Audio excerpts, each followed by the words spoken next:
প্রথম ম্যাচে কলকাতার বিপক্ষে দাপট দেখিয়ে জিতেছিল মুম্বাই ইন্ডিয়ান্স, কিন্তু দ্বিতীয় ম্যাচে এসে পুরো চিত্রটাই বদলে গেল। দিল্লি ক্যাপিটালসের কাছে রীতিমতো অসহায় আত্মসমর্পণ করলো মুম্বাই ইন্ডিয়ান্স।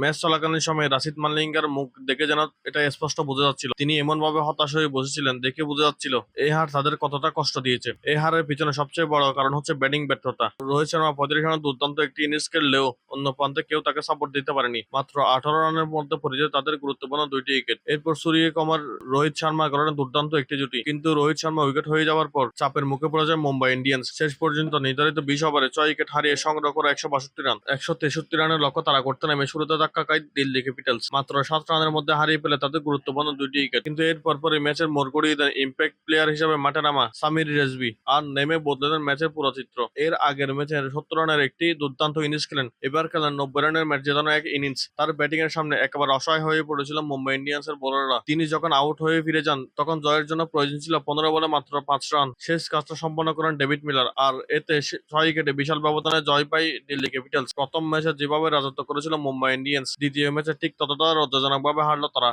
এই ম্যাচে যেন স্পষ্ট করে দিল ক্রিকেটে একদিন নায়ক, পরের দিন যেন হতাশার গল্প।